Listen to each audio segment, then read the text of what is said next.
Hi, I'm Tim Burns, Project Manager at Bella Vista Station and Tunnelling Site. I'm a qualified civil engineer. I've been in the industry for 13 years, focusing on the construction of roads, bridges and tunnels. Elizabeth is a 900-tonne tunnelling machine specifically designed for Sydney's geology.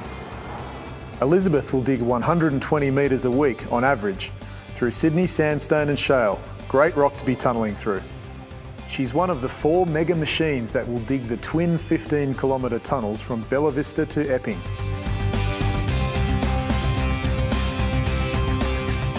From here, Elizabeth will dig 9 kilometres to Cherrybrook. The TBMs have been designed and built specifically for Sydney's geology and will work underground 24 hours a day, staffed by a rotating crew of 15. Elizabeth was reassembled over the past 6 weeks by 71 workers who put together thousands of small components from 18 shipping containers as well as 22 large pieces. It took 2 500-tonne cranes about 7 hours to get just a single circular cutter head into place, all 105 tonnes of it. Each cutter weighs 250 kilos and will be replaced about every 3 weeks. That's how quickly this rock wears through toughened tungsten steel. Underground, Elizabeth is her own self-contained worksite.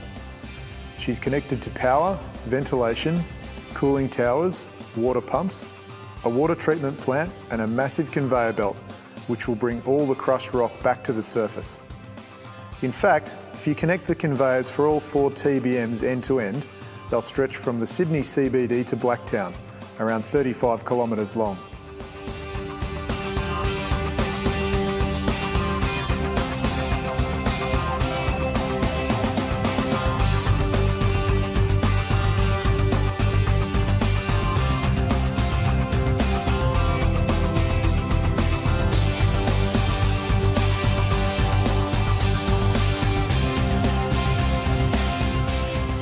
Standing here now, you can see exactly where the new station will go and where the 15 kilometres of tunnels will start. Now all that's left is to start tunnelling on Australia's biggest public transport project. So stay tuned as we launch Elizabeth.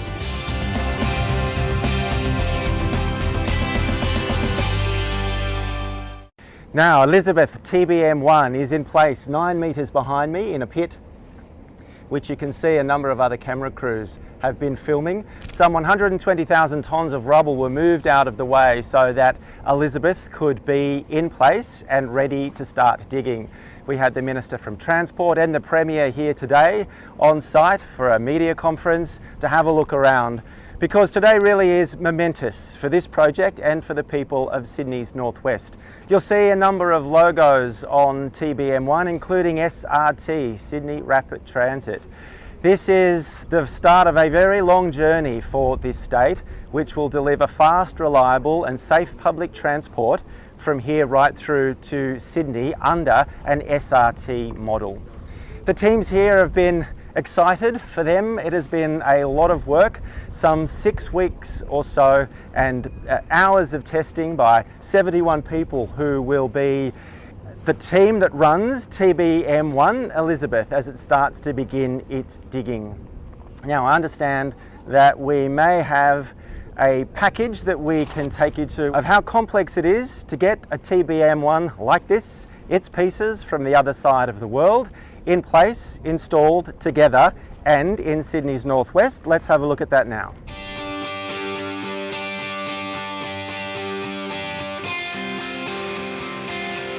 It's full steam ahead on the North West Rail Link.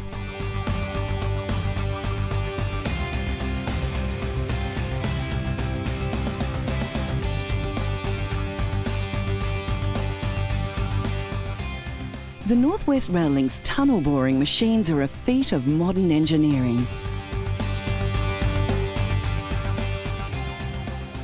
Up to 120 metres long, or almost as long as 2 A380s, end to end, the world's biggest passenger jet. Weighing more than 900 tonnes, or about 570 Holden Commodores, building twin tunnels 6 metres in diameter, or about the height of a 2-storey house.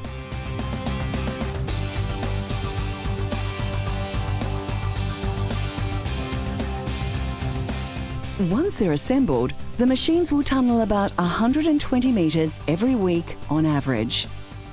They will usually operate 24 hours a day, 7 days a week, deep underground, to get the tunnels built as quickly as possible. Each machine will have a work crew of 15 people at any one time, and also include meal rooms and toilets. They will dig mostly through Sydney sandstone, but about 40% of the rock they will encounter will be shale. In total, tunnelling will produce 2.8 million tonnes of crushed rock, or 1,000 Olympic swimming pools. All of the crushed rock from tunnelling will be reused and none will go to landfill. I'm joined by Rod Staples, the project director here at the North West Rail Link. Rod, what kind of message does this send not only to the people of the North West but Sydney when they see a machine like this start drilling into the ground? Just that we can get on with the job. We have set ourselves a really big target to get this project underway, and we've been working hard over the last 3.5 years to get to this point. It's a significant milestone in the biggest public transport project in Australia. So we're very proud as a team to be able to stand here today and stand next to the tunnel machine and watch it get underway. The mood here is quite positive. The vibe of the teams that will be working on it is really up. What have they been saying to you? Well, I think that vibe comes from the fact that we've all been working together really well to achieve this date, and there's lots of different things from land acquisition and planning approvals and lots of input from the community along the way to get to points like today, as well as all of the technical and engineering work that we have to do. So when all that comes together and you can achieve a milestone like this, it's really rewarding. And you mentioned the community, and that has been a priority throughout the whole life of this project, including how Elizabeth got her name. How important has community involvement been? Really important. And in fact, the reason we have the station where we are standing today is because of input from the community. When we started on the project a few years ago, we went out and said, what do you think of this scheme? And we got lots of great responses and ideas on how to improve it. One of them was about putting a station right here next to a business park with jobs. And we've gone ahead and done that, and it's become the site of our first tunnelling to start today. So, and Elizabeth's chewed into a little bit of rock already today. So what does the next kind of days, weeks, months look like for this TBM and the others on their way? Well, the first machine is really a bit of a proving ground for the workers. So we'll take our time in stepping up and getting familiar with the machine and stepping our way in. So it won't go at full pace on day one, but over coming weeks as they get more familiar and they're working safely around the machine, it'll start to reach full production. And as we said today, we've got the second and the third machines on the way. We need to get through a naming process for those. Those machines need to come to site, one here and another one at Cherrybrook, to get tunnelling underway before the end of the year on those two machines as well. And I understand that once all 4 machines are in place, it will be the first public transport project in Australia's history with that much tunnelling activity. I mean, that's great for this project. Even better than that, John, it's the first infrastructure project in Australia with 4 tunnelling machines on it. So Fantastic. That just gives you a great example of the scale of the undertaking that we're delivering here today. And hopefully we can come back to you for some further updates when the other TBMs arrive. Yep. Great. Look forward to Rod, it. thank you very much. Thanks, Tom. Now, thank you to you too for joining us here at Bella Vista. This will be, as Rod said, one of the 8 stations, new stations, as part of the North West Rail Link. It's hard to imagine that just 12 months ago, this was a car park. Now it is the site of a major infrastructure project and home to Elizabeth TBM1, the boring machine that has just started chewing some rock here in Sydney and will now begin its journey on the 15-kilometre dual train tunnels as part of the North West Rail Link.